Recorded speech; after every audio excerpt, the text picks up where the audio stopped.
Election act तहत चूंडनि जी तारीख़ ॾियण जो अख़्तियार इलेक्शन कमीशन वटि आहे। साफ़ ऐं शफ़ाफ़ चूंडूं कराइण लाइ तारीख़ इलेक्शन कमीशन ई ॾेई सघे थी। कानून ऐं इंसाफ़ वारी वज़ारत चूंडनि जी तारीख़ ॾियण बाबति सदर आरिफ अलवी जे ख़त जो जवाब ॾेई छॾियो। ख़त में चयो वियो आहे त आइन जो आर्टिकल 48(5) सदर खे चूंडनि जी तारीख़ ॾियण जो अख़्तियार रुगो 58(2) तहत असेंबली टोड़ण जी सूरत में ॾिए थो। जेकॾहिं सदर आर्टिकल 48(5) ते बि भाड़े त बि रुगो क़ौमी असेंबली में चूंडनि जी तारीख़ ॾेई सघे थो। सदर क़ौमी असेंबली लाइ चूंडनि जी तारीख़ ॾींदो त मुल्क में हिक ई वक़्त ते क़ौमी असेंबली ऐं सूबाई असेंबलीज़ जूं चूंडूं न थी सघंदियूं।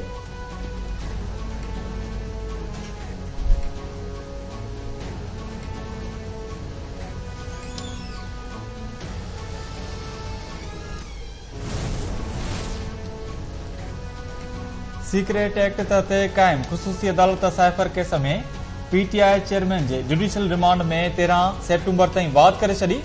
जज अबुल हुसनात मोहम्मद जुल्कर नैन अटक जेल में केस जी ॿुधणी कई। पीटीआई चेयरमैन साइफर केस जे जेल में ॿुधणी खे इस्लामाबाद हाई कोर्ट में चैलेंज करे छॾियो।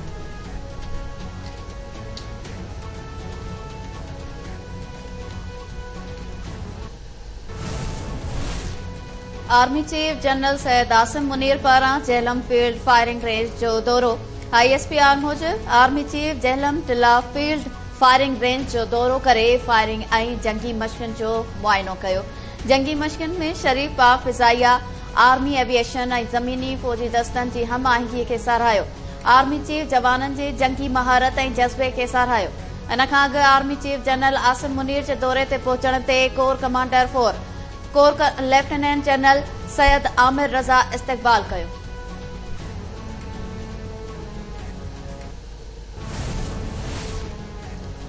सऊदी वली अहद मोहम्मद बिन सलमान जो ईंदड़ महीने पाकिस्तान जे दौरे ते अचण जो इम्कान। ज़रियनि मूजिबि वली अहद मोहम्मद बिन सलमान कुझु कलाकनि लाइ पाकिस्तान ईंदो। निगरान वज़ीर आज़म ऐं आर्मी चीफ सां मुलाक़ात कंदो। ॿितरफ़नि लाॻापनि समेत ख़िते जी सूरतहाल ते बि ॻाल्हियूं थींदियूं।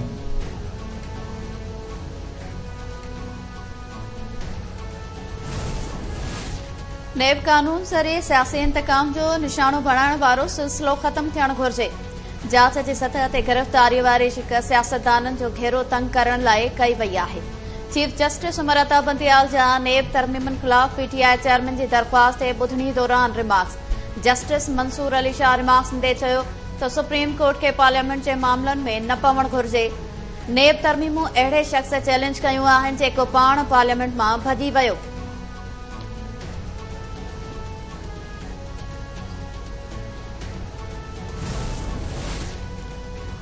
सिंध हाई कोर्ट कारूंजर जी कटाई ते पाबंदी हणी छॾी।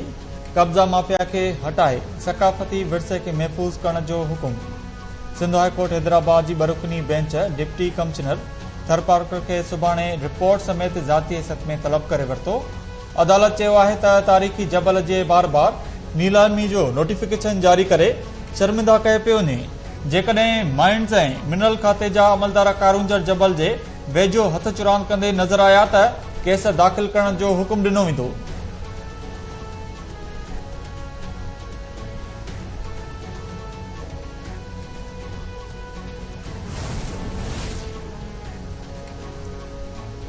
बिजली जे गरन बिल्स ख़िलाफ़ अवाम सरापा एहतजाज मणियल। निगरान वफ़ाक़ी हुकूमत IMF जी इजाज़त खां सवाइ अवाम खे को बि रिलीफ ॾियण खां लाचारी ज़ाहिर करे छॾी।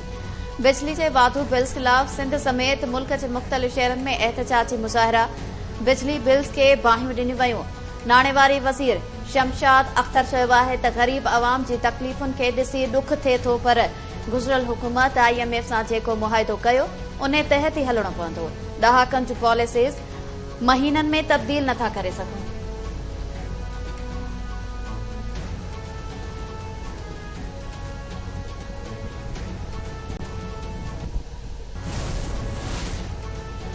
बिजली जा बिल अवाम लाइ अज़ाब बणिजी विया आहिनि। अवाम सां ज़्यादती कंहिं बि सूरत में क़बूल न आहे।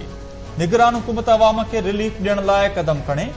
अॻूणे सूबाई वज़ीर शर्जील राणा मेमण चयो आहे त PTI चेयरमैन अॼु बि लाडुलो आहे। गुड टू सी यू ऐं लाडुलाज़म जो ॿियो को मिसाल नथो मिले।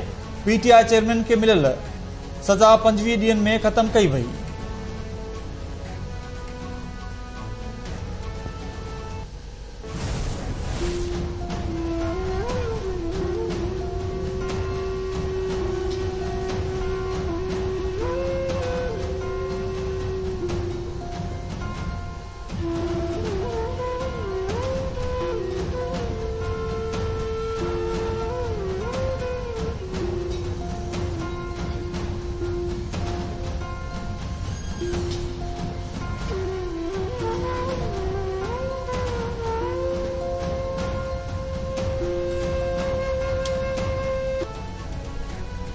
सिंध में मलेरिया बेकाबू, 2 ॿारनि समेत वधीक 3 ॼणा फोत। सूबे में मुतासिरनि जो मजमूई अंक 2,62,057 थी वियो।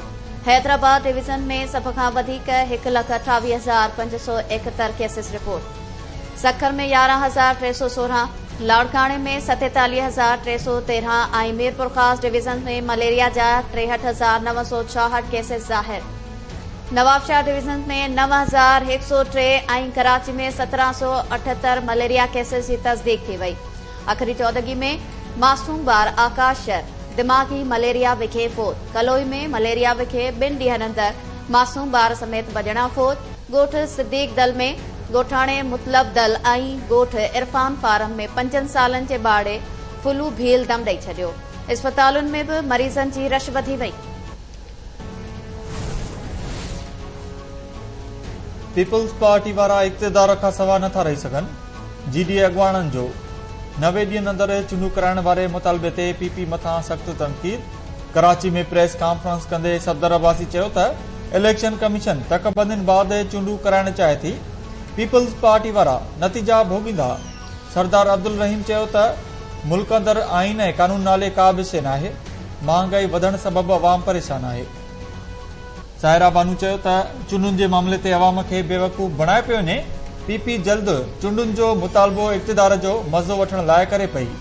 इरफानुल्लाह खान मरवत जो चवणो हो त पीपी वफ़ाक़ी हुकूमत में हूंदे पंजाब अंदरि 90 ॾींहनि अंदरि चूंडुनि ते ज़ोर छो न भरियो। पीटीआई अखबार हलीमा दिलशेख सिंध हाई कोर्ट ॿाहिरां गिरफ़्तार। हलीमा दिलशेख खे पुलिस अदालत मां ॿाहिरि निकिरंदे ई गिरफ़्तार कयो।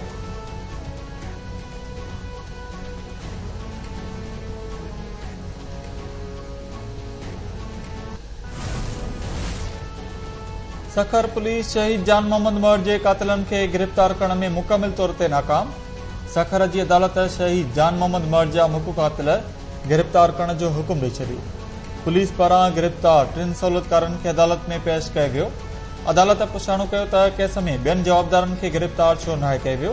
क़त्ल में मुलविस रूपोस जवाबदारनि खे फौरी तौर गिरफ़्तार कयो वञे। अदालत 3 सहूलियतकारनि खे 6 ॾींहनि लाइ पुलिस हवाले करे छॾियो।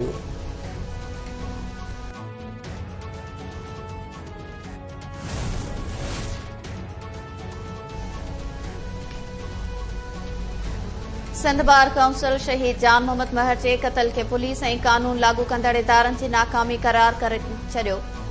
फौरी तौर कातिल गिरफ़्तार करण जो मुतालबो। सिंध बार काउंसिल चयो आहे त केटी न्यूज़ ऐं काविज जे शहीद रिपोर्टर ऐं सीनियर सहाफ़ी जान मोहम्मद महर जे कातिलनि खे गिरफ़्तार करे कानून जे कटड़े में आंदो वञे।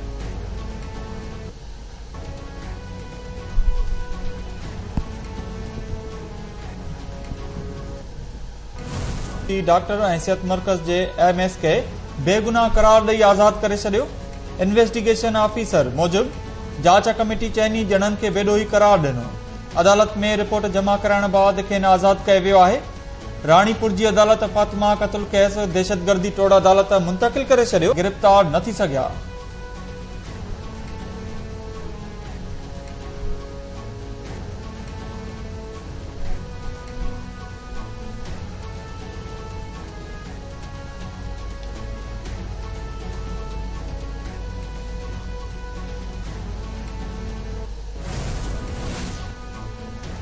सिंध जे निगरान हुकूमत जो रेवेन्यू अमलदारनि ख़िलाफ़ एक्शन। अवामी शिकायतुनि ते 11 मुख़्तियारकार मुअत्तल।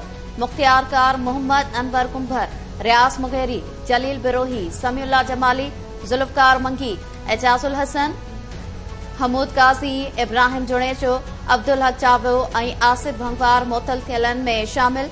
निगरान सूबाई वज़ीर यूनिस ढागा जो चवणु आहे त माण्हुनि खे आज़ारींदड़ रेवेन्यू अमलदारनि ख़िलाफ़ कार्रवायूं जारी आहिनि।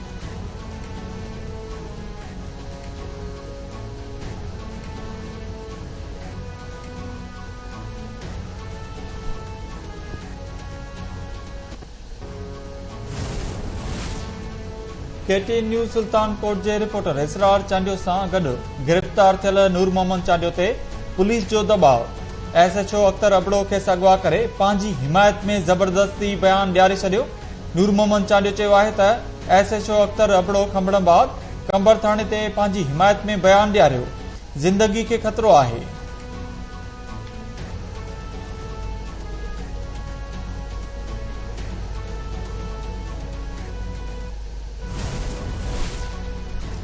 कंदकोट में अमन अमान जी ख़राब सूरत हाल ख़िलाफ़ जमात इस्लामी जी रैली। सिराजुल हक जी अगवाणी में निकतल रैली में जमात इस्लामी जे कारकुननि, सियासी समाजी अगवाणनि ऐं शहरनि जी वॾे अंग में शिरकत। जमात इस्लामी जे अमीर सिराजुल हक कश्मीर पहुची मुख्वी सागर कुमार जे वारसनि सां मुलाक़ात कई। गुड्डू अस्पताल जे एमएस डॉक्टर मुनीर नाइक जे वारसनि सां बि यकजहतीअ जो इज़हार। सिराजुल हक चयो त सिंध में 15 साल हुकूमत कंदड़ अमन अमान जी सूरत हाल बहितर बणाए न सघिया आहिनि। महांगाई ते 2 सेप्टेम्बर खां एहतजाज शुरू कयो वेंदो। बिजली जा अघ वधाए अवाम सां ज़ुल्म कयो वियो आहे। मुग़विन जी बाज़ियाबी ताईं जमात इस्लामी जी जदोजहद जारी रहंदी। सिंधड़ी भरिसां 10 वरनि जी निगरी जो घुटा ॾिनल लाश हथ। पुलिस जो चवणु आहे त शक आहे त निगरी मुर्क छोरो खे रह सां घुटा ॾेई क़तल कयो वियो आहे। लाश पोस्टमार्टम लाइ अस्पताल मुंतकिल। घोटकी में बि गुज़िरियल ॾींहुं गुम थियल नीगर मुज़मिल सुमरो जो लाश डंगड़ो वाह मां हथ आयो।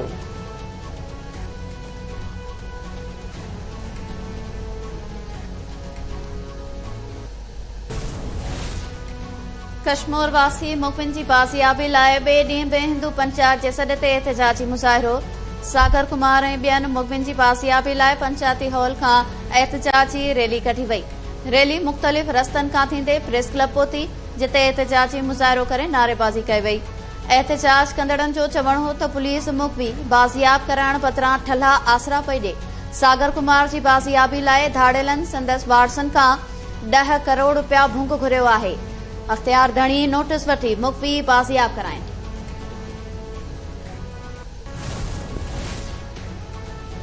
घोटकी वासी बपोरियत पनो आकिल वेझो पुरसरार नमूने गुम थी विया। फोन नंबर बि बंदि। वारसनि अगवा जो शक ज़ाहिर करे छॾियो। ॻोठ पमर वसीर जा रवासी सईद अहमद ऐं राजा वसीर पनो आकिल भरिसां दादलोए वञण जो चई घरां निकिता। संदन वारसनि जो चवणु आहे त सईद ऐं राजा चयो त ठेकेदार वटि उजरत जा पैसा रहियल आहिनि, जेके वठण लाइ वञूं था। ॿिन्ही जा फोन नंबर बंदि आहिनि। संदन आख़िरी लोकेशन कचे जी आहे। शक आहे त संदन नौजवाननि खे कंहिं अगवा कयो आहे। बाज़ियाब कराए वञे। एशिया कप जी पहिरीं मैच में पाकिस्तान नेपाल खे 238 रन्स तां शिकस्त ॾेई छॾी। क़ौमी टीम पहिरियां बैटिंग कंदे 342 रन्स ठाहियूं। कप्तान बाबर आज़म 151 रन्स जी शानदार इनिंग खेॾी करियर जी 19वीं सेंचुरी ठाहे वरिती। इफ्तिखार अहमद जी बि सेंचुरी। नेपाली टीम 104 रन्स ते ढेर थी वई।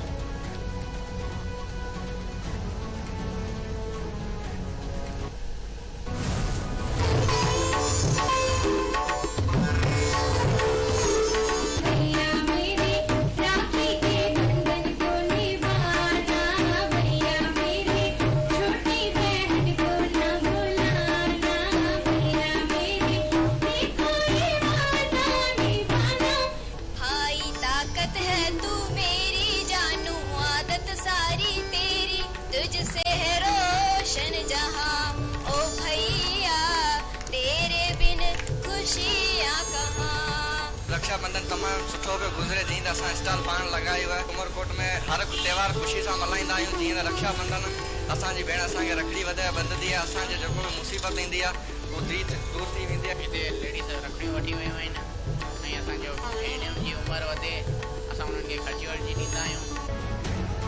ऐं भेण ऐं भाउ जी प्री जुड़ी रहे जग में सिंध समेत समूरी दुनिया में हिंदू बिरादरी पारां रक्षाबंधन जो ॾियारो मल्हायो वियो। अॼोके ॾींहं ते हिंदू बिरादरी जी नारियुनि पंहिंजनि भाइरनि खे हथनि में राखी ॿधी संदनि वॾी ॼमाड़ लाइ दुआऊं घुरियूं। भाइर पंहिंजी भेनरुनि जी हिफ़ाज़त जो वचन पिणु वरजायो।